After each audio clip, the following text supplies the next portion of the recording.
Hello friends, good morning. मैं हूं आपका दोस्त राहुल। आप सभी का स्वागत है मेरे यूट्यूब चैनल द स्टडी 2.0 पर। आज के इस महत्वपूर्ण लेक्चर में हम डिस्कस करने वाले हैं 11 दिसंबर 2023 के 10 मोस्ट इम्पॉर्टेंट करंट अफेयर के क्वेश्चन।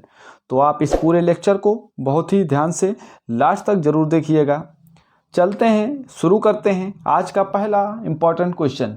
आज का हमारा जो पहला क्वेश्चन है, बताया गया है कि S&P ग्लोबल की 2022 बीमा रिपोर्ट में LIC किस स्थान पर है। तो इसका जो राइट आंसर है, LIC इसमें चौथे स्थान पर है। याद रखना, ऑप्शन नंबर सी सही है, चौथे स्थान पर LIC है। बात करते हैं LIC जो S&P ग्लोबल के अनुसार LIC 2022 में के अनुसार 2022 के अनुसार चौथे स्थान पर है। ठीक है, LIC का जो भंडार है वो है 503.7 अरब डॉलर, यहाँ LIC का भंडार है। वहीं पर हम बात करते हैं जो टॉप पर है एलियांस SE जो कि जर्मनी की है LIC। ठीक है, LIC कंपनी, ये इसका जो भंडार है वो 750.20 अरब डॉलर के करीब है, ये शीर्ष पर पहुंच चुकी है। और वहीं पर बात करते हैं दूसरे नंबर पर जो है चाइना लाइफ इंश्योरेंस कंपनी है जो कि चीन की है।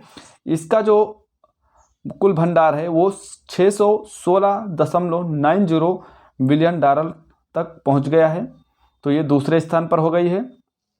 और तीसरे स्थान की बात करें तो तीसरे स्थान पर जो है जापान की है निप्पन लाइफ इंश्योरेंस कंपनी, और इसका जो भंडार है वो 536.80 अरब डॉलर तक पहुंच गया है। तो ये तीसरे स्थान पर। और चौथे स्थान पर जो है वो भारत की LIC है, वो चौथे स्थान पर पहुंच चुकी है। अब 2023 के प्रमुख इंडेक्स के बारे में कुछ जान लेते हैं। आपसे पूछे कि हेनले पासपोर्ट इंडेक्स में भारत का स्थान क्या है 2023 में, तो भारत इसमें 80 नंबर पे है। और वहीं विश्व प्रेस स्वतंत्रता सूचकांक में भारत का स्थान 161 पे है। और विश्व प्रसन्नता सूचकांक की बात करें 2023 में, भारत की रैंक इसमें 126वीं रैंक है। और ऊर्जा संक्रमण सूचकांक 2023 में जो भारत की रैंक है वो 67 रैंक है, भारत की रैंक है। और चुनावी लोकतंत्र सूचकांक 2023 जारी हुआ है, इसमें जो भारत की रैंक है वो 108 भारत की रैंक है। तो ये इंडेक्स हैं, कुछ प्रमुख महत्वपूर्ण इंडेक्स, याद रखना। जीवन बीमा जो निगम है LIC के बारे में, LIC की जो मुख्यालय है LIC का वो है मुंबई, महाराष्ट्र में। और इसके वर्तमान में अभी अध्यक्ष जो हैं वो सिद्धार्थ मोहंती अध्यक्ष हैं LIC के। और LIC की जो स्थापना हुई है वो 1 दिसंबर 1956 को LIC की स्थापना हुई है। इतनी बातें याद रखना LIC के बारे में। ठीक है, LIC, तो यह जो LIC कंपनी है ये जो है भारत की सबसे बड़ी बीमा कंपनी है। ठीक है, और देश की सबसे बड़ी जो निवेश करने वाली कंपनी है, भारत की सबसे बड़ी बीमा कंपनी है LIC। कुछ समाचार एजेंसियों के बारे में याद रखना। आपसे पूछे जैसे प्रेस ट्रस्ट ऑफ इंडिया जो कि बोलते हैं PTI। ठीक है, इसकी स्थापना जो 1997 में नई दिल्ली में हुई है, इसका जो हेडक्वार्टर नई दिल्ली में, ये समझिए। ठीक है, United news of India UNI, इसकी स्थापना 1961 में नई दिल्ली में इसकी भी स्थापना की गई है। और वहीं बात करते हैं इंडो एशियन न्यूज जो सर्विस है, ठीक है, इसकी स्थापना 1986 में नई दिल्ली में की गई है। और एशियन न्यूज इंटरनेशनल जो है इसकी स्थापना 1971 में नई दिल्ली में की गई है। तो ये कुछ प्रमुख समाचार एजेंसियां हैं जिसकी स्थापना मैंने बताया है। हिंदुस्तान समाचार की बात करते हैं। हिंदुस्तान जो समाचार है इसकी स्थापना 1948 में नई दिल्ली में की गई है। और जो अंतरा है, बात करें अंतरा, उसकी स्थापना 1937 में इंडोनेशिया में की गई है। और यूनाइटेड प्रेस इंटरनेशनल है, इसकी स्थापना 1907 में USA में की गई है। और इस्लामिक रिपब्लिक न्यूज एजेंसी है एक, इसकी स्थापना ईरान में की गई है 1934 में। और राइटर्स एक है, ठीक है, न्यूज एजेंसी, इसकी स्थापना 1851 में यूनाइटेड किंगडम ने की गई है। तो ये प्रमुख एजेंसियां थीं, तो याद रखना। क्वेश्चन नंबर 2 से पहले बता दूं, ध्यान दें, इन सभी 10 क्वेश्चनों की जो PDF है वो मेरे टेलीग्राम चैनल द स्ट्रीट 2.0 पर मिल जाएगी, जिसका लिंक इस डिस्क्रिप्शन के नीचे दिया गया है, इस वीडियो के डिस्क्रिप्शन के नीचे।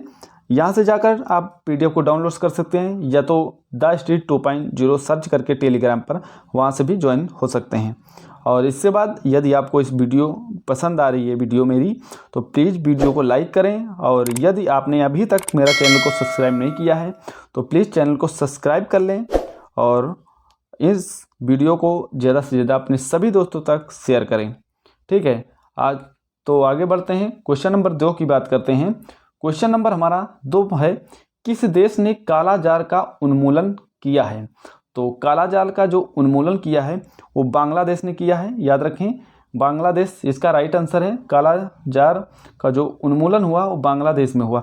बांग्लादेश के सार्वजनिक स्वास्थ्य, बांग्लादेश जो है वो सार्वजनिक स्वास्थ्य लक्ष्य प्राप्त कर चुका है, तो बांग्लादेश का राइट आंसर है। ठीक है, बांग्लादेश ने हाल ही में लिस्मानियासिस, जिसे आमतौर पर काला ज्वर बोलते हैं, इसे ही बोलते हैं, इसको पूरी तरह से खत्म कर चुका है। अब ये इससे मुक्त हो चुका है। तो याद रखना बांग्लादेश के बारे में। बांग्लादेश की जो प्रधानमंत्री हैं वर्तमान में वो शेख हसीना है, इस बात को भी याद रखना। आपसे पूछे बिसरेल, जो बिसेरल लिस्मेनिया है, संक्रमित मादा जी है ये।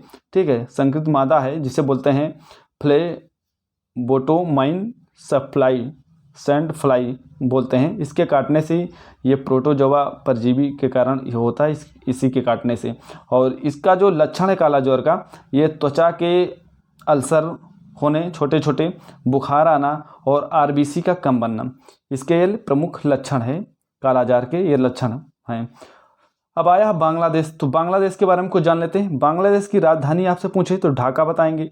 वहाँ के जो राष्ट्रपति हैं मोहम्मद शहाबुद्दीन हैं, वहाँ के राष्ट्रपति। मैंने प्रधानमंत्री की बात जिक्र की, वहाँ के जो प्रधानमंत्री हैं वो है शेख हसीना, ये है मोहम्मद शहाबुद्दीन। अगर कहीं आपको दिखें तो हाय हेलो ज़रूर बोल देना। ठीक है, ये हैं वहाँ के राष्ट्रपति मोहम्मद शहाबुद्दीन। और मुद्रा आपसे पूछे बांग्लादेश की मुद्रा जो है टका है, और प्रधानमंत्री शेख हसीना है, याद रखना। ठीक है, प्रधानमंत्री के बारे में। और भारत और बांग्लादेश की बीच एक युद्धाभ्यास होता है बोंगो सागर 23 अभी युद्धाभ्यास आयोजित हुआ है। तो बोंगो सागर आपसे पूछे युद्धाभ्यास किसके बीच होता है, तो भारत और बांग्लादेश के बीच बताएंगे बोंगो सागर युद्धाभ्यास। ठीक है, क्वेश्चन नंबर 3 की बात करता हूँ। क्वेश्चन नंबर हमारा 3 है, आपसे पूछे जेमिनी AI को किसने लॉन्च किया है? जेमिनी AI को किसने लॉन्च किया है, ये क्वेश्चन हमारा है।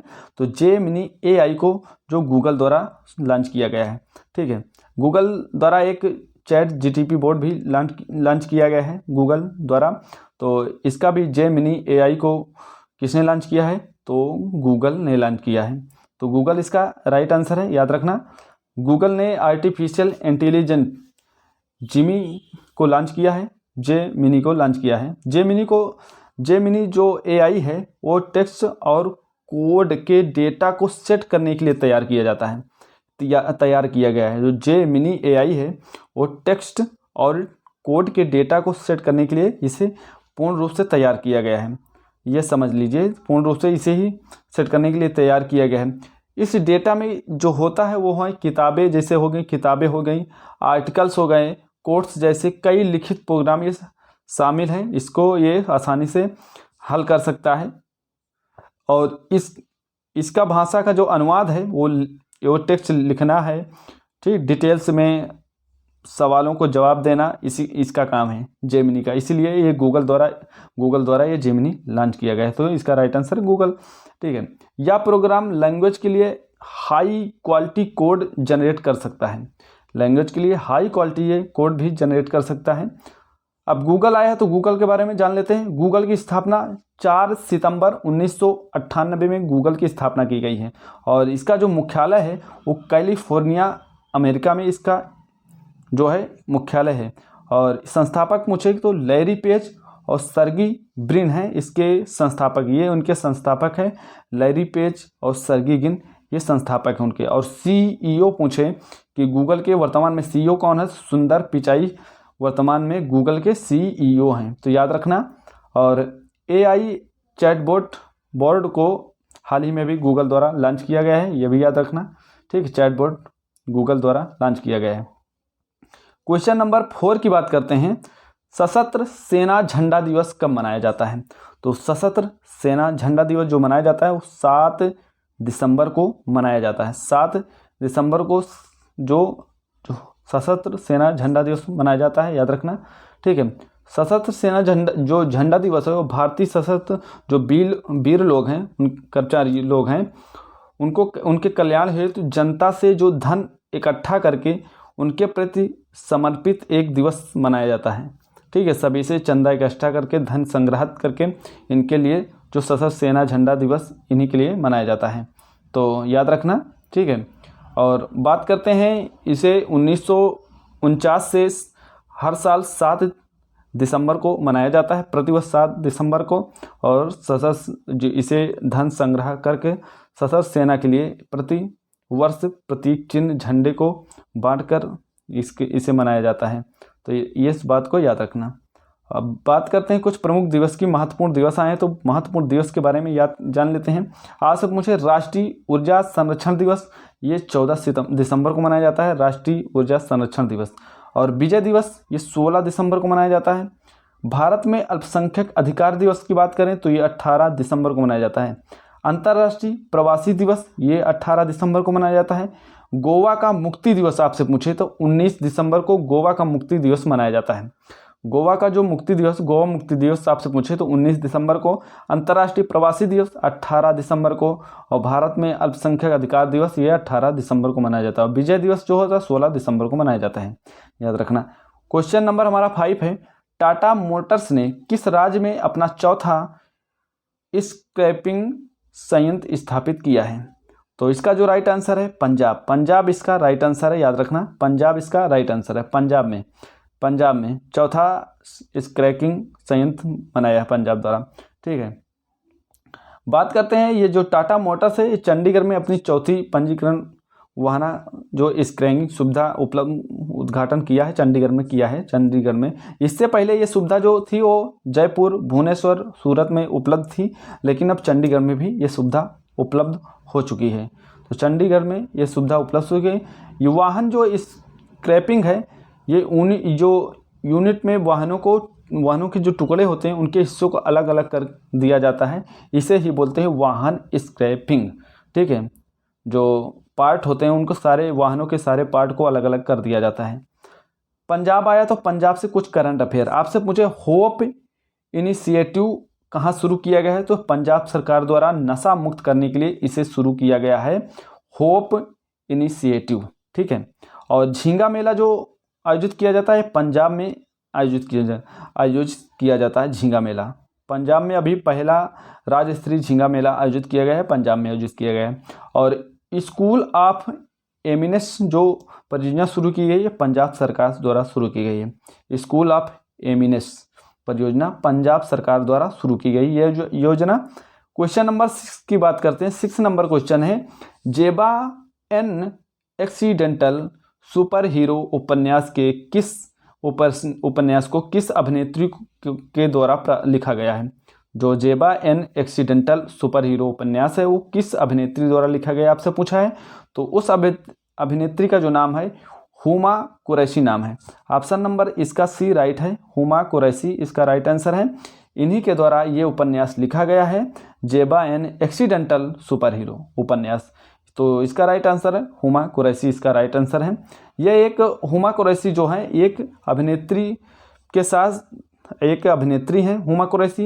ये एक लेखिका के रूप में ये बुक लॉन्च की है, ये उपन्यास लॉन्च किया है, ठीक है, हुमा कुरैशी ने।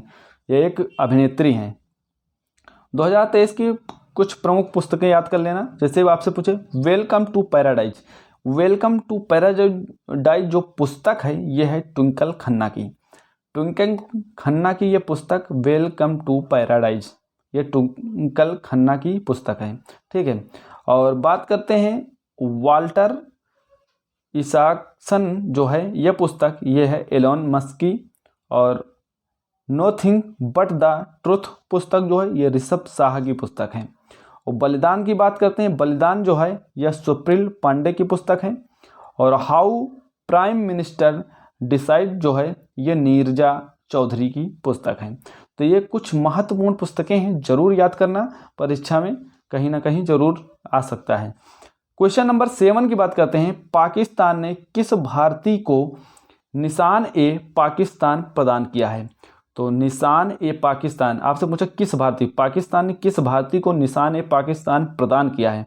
तो इसका जो राइट आंसर है ऑप्शन नंबर ए है, सैयदना मुफद्दल सैफुद्दीन। ठीक है, इसका ये राइट आंसर है, तो याद करना सैयदना मुफद्दल, ठीक है, और सैफुद्दीन इसका राइट आंसर है। तो ये पाकिस्तान, ये भारतीय है, पाकिस्तान द्वारा इसे ये पुरस्कार प्राप्त किया गया है। आपसे पूछे, ठीक है, पाकिस्तान ये दाऊदी बोहरा समुदाय के धार्मिक नेता थे। दाऊदी जो सैफुद्दीन जो है, ये सैफुद्दीन जो थे वो दाऊदी बोहरा समुदाय के एक प्रमुख धार्मिक नेता थे। ठीक है, और ये जो चौथे ऐसे भारतीय बने हैं जिन्हें ये पाकिस्तान ने यह सम्मान दिया है। ये चौथे व्यक्ति बने हैं, भारत के चौथे व्यक्ति बने हैं जिन्हें ये पाकिस्तान ने ये इस पुरस्कार से सम्मानित किया है। सैफुद्दीन थे, उनको हेल्थ, एजुकेशन और पर्यावरण के क्षेत्र में ये पुरस्कार दिया गया है। और इसके अलावा दुनिया में शांति को बढ़ावा देने के लिए भी उन्हें पुरस्कार दिया गया है। ठीक है, तो सैफुद्दीन को इसलिए इन्हें पुरस्कार दिया गया है। अब बात करते हैं पाकिस्तान ने ये सम्मान किसको किसको दिया है, ये भी याद रखना। ये तो चौथे नंबर के हैं, 3 कौन हैं, ठीक है, उनको याद रखना। पाकिस्तान ने 1990 में पूर्व जो पीएम मोरारजी देसाई को यह पुरस्कार से सम्मानित किया गया है। ठीक है, और 1998 में एक्टर दिलीप कुमार को भी इस सम्मान से सम्मानित किया गया है। और 2020 में कश्मीर के अलगाववादी के लिए नेता सैयद अली शाह गिलानी को यह सम्मान दिया गया है। तो कुल 4 भारतीयों को यह सम्मान दिया जा चुका है पाकिस्तान द्वारा, तो याद रखना।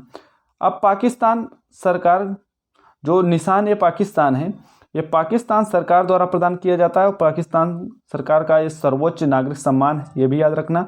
और यह सम्मान जो 19 मार्च 1957 को स्थापित किया गया था, तभी से यह सम्मान दिया जाने लगा है। कौन है सऊदी बोहरा समुदाय? सऊदी बोहरा समुदाय के बारे में कुछ जान लेते हैं।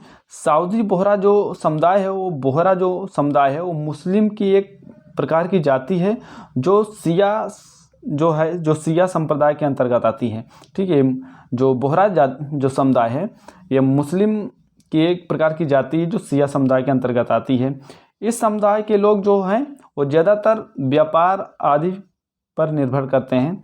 ठीक है, तो ये समुदाय ज़्यादातर व्यापार पर निर्भर रहते हैं। सऊदी बोहरा जो समुदाय के लोग हैं अभी दुनिया में करीब 40 देश में हैं, 40 देश में फैले हुए हैं, लेकिन सबसे ज़्यादा बात करें तो भारत में ये समुदाय के लोग पाए जाते हैं, सबसे ज़्यादा भारत में पाए जाते हैं।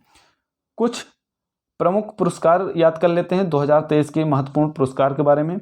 नाइट ऑफ द ऑर्डर पुरस्कार, यह पुरस्कार से आरसिया सत्तार को सम्मानित किया गया है। इंदिरा गांधी शांति पुरस्कार 2023 जो ये कोविड-19 योद्धाओं को दिया गया है। और दादा साहब फाल्के पुरस्कार 2023 ये वाहिदा रहमान को दिया गया है। और नॉर्मन बोरलॉग फील्ड अवार्ड 2023 ये डॉक्टर स्वाति नायक को दिया गया है।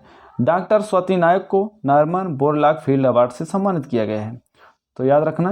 क्वेश्चन नंबर 8 है हमारा, किस नृत्य को यूनेस्को की अमूर्त सांस्कृतिक विरासत सूची में शामिल किया गया है? तो इसका जो राइट आंसर है डी, गरबा। गरबा को यूनेस्को की अमूर्त सांस्कृतिक विरासत सूची में शामिल किया गया है, गरबा को, तो गरबा इसका राइट आंसर है। बात करते हैं गरबा जो है सांस्कृतिक धरोहर सूची में इसे ही शामिल किया गया है गरबा को, और ये 15वीं सांस्कृतिक धरोहर सूची में शामिल किया है, 15वें नंबर की गरबा को। गरबा जो है ये गुजरात का प्रसिद्ध लोक नृत्य है। गरबा याद रखना, ये गुजरात का प्रमुख लोक नृत्य है। इस नृत्य के लिए कम से कम 2 सदस्यों का होना अनिवार्य है। हो सकते हैं तो कई लोग, लेकिन 2 सदस्यों को कम से कम होना अनिवार्य है। और ये जो नृत्य है ये गुजरात, राजस्थान और मलावा प्रदेश में मुख्य रूप से प्रचलित है, मनाया जाता है वहाँ पे। और इस नृत्य में जो प्रयोग लिए जाते हैं वो ताली, चुटकी, जो खंजरी, डंडा और मंजीरा का प्रयोग किया जाता है इस नृत्य में, तो याद रखना इस नृत्य के बारे में। ठीक है। भारत की प्रमुख सांस्कृतिक विरासत के बारे में कुछ ध्यान देना, ठीक है, उसके बारे में कुछ जान लेते हैं। जैसे कि आपसे पूछे कुटियट्टम, कुटियट्टम जो है ये केरल का है, ठीक है, केरल का है। और वैदिक जप की परंपरा जो है ये भारत की है। और रामलीला जो है ये भारत की है। आपसे पूछे छऊ नृत्य, ये पश्चिम बंगाल, झारखंड और उड़ीसा में मनाया जाता है, तो याद रखना। बात करते हैं यूनेस्को की। यूनेस्को राष्ट्रीय जो है, यूनेस्को एक संयुक्त राष्ट्र की एक स्पेस एजेंसी है। यूनेस्को विशेष एजेंसी, स्पेस नहीं, ये जो यूनेस्को है ये संयुक्त राष्ट्र की एक विशेष एजेंसी है। और यूनेस्को की जो स्थापना हुई है वो 16 नवंबर 1945 को यूनेस्को की स्थापना की गई है। ये जो है यूनेस्को की राष्ट्रीय एजेंसी है, ये जान लीजिए, ठीक है मन। और इसका जो मुख्यालय है यूनेस्को का वो पेरिस में है। और यहाँ पे जो सदस्य देश हैं 193 सदस्य देश हैं यूनेस्को में। और यूनेस्को का जो उद्देश्य है वो सभी के लिए गुणवत्तापूर्ण शिक्षा और उन्हें उम्र भर सीखने हेतु प्रेरित करना, ये यूनेस्को का उद्देश्य रहता है। तो यूनेस्को का उद्देश्य है, ठीक है, याद रखना। आपसे मुझे शांति निकेतन, शांति निकेतन का हाल ही में वर्ल्ड हेरिटेज में शामिल किया गया है, जो कि 41 नंबर के विश्व धरोहर बनी है, ठीक है, शांति निकेतन। और आपसे पूछे 42 नंबर की जो विश्व धरोहर जो यूनेस्को में शामिल किया गया है वो है होयसला मंदिर, जो कि कर्नाटक राज्य में है होयसला मंदिर, तो याद रखना होयसला मंदिर। क्वेश्चन नंबर हमारा 9 है, time person of the year 2023 किसे चुना गया है? तो टाइम पर्सन 2023 जो चुना गया है वो टेलर स्विफ्ट को चुना गया है। ऑप्शन नंबर इसका सी राइट है, टेलर स्विफ्ट। टेलर स्विफ्ट इसका राइट आंसर है। इसे ही Time person of the year 2023 के लिए चुना गया है, टेलर स्विफ्ट। ये अमेरिकी गायिका हैं, ठीक है, अमेरिका की गायिका हैं टेलर स्विफ्ट। टेलर स्विफ्ट जो है 2023 का time person of the year घोषित कर दिया गया है टेलर स्विफ्ट को, तो याद रखना। टेलर स्विफ्ट अपने करियर में कई सारे गाने गाए हैं और कई गानों की तो लिरिक्स भी लिखी है इन्होंने। तो time person of the year 2022 का आपसे पूछे, यूक्रेन की राष्ट्रपति जो टाइम पर्सन 2022 की बात करें तो टाइम पर्सन 2022 दिया गया है, जो यूक्रेन के राष्ट्रपति जो है वोलोडिमिर जेलेंस्की को दिया गया है। जेलेंस्की वहाँ के जो राष्ट्रपति थे, जेलेंस्की यूक्रेन के, उनको ये time person of the year 2022 उन्हें ही प्रदान किया गया है। अर्जेंटीना के फुटबॉलर लियोन मेसी को time magazine athlete of the year 2023 के लिए चुना गया है। और 2023 में इन्होंने जो लियोन मेसी हैं 2023 में 8वीं बार बैलन ड'ओर पुरस्कार से भी जीत चुके हैं। ये लियोन मेसी 8वीं बार बैलन ड'ओर पुरस्कार से सम्मानित किए जा चुके हैं, तो याद रखना। कुछ बातें और याद रखना। अमेरिकी जो साप्ताहिक समाचार पत्रिका है जिसका प्रकाशक जो न्यूयॉर्क शहर से होता है, और इसकी जो स्थापना हुई है वो 1923 में इसकी स्थापना की गई है। पर्सन ऑफ द ईयर किसी व्यक्ति, समूह या विचार को प्रदान किया जा सकता है, ठीक है, तो किसी को भी प्रदान किया जा सकता है इनमें में से। क्वेश्चन नंबर 10 की बात करते हैं, BBC के नए अध्यक्ष कौन बने हैं? BBC के जो नए अध्यक्ष बनाए गए हैं वो बनाया गया है डॉक्टर समीर शाह को। ऑप्शन नंबर इसका भी राइट है, डॉक्टर समीर शाह इसके राइट आंसर है, ठीक है। डॉक्टर समीर शाह को BBC के नए अध्यक्ष के रूप में चुना गया है, डॉक्टर समीर शाह को। कंचन देवी की बात करें तो कंचन देवी जो हैं वो ICFRE की पहली महिला निदेशक बनी हैं। और नारायण शेषाद्री जो बनी है IDRCL के अध्यक्ष बने हैं।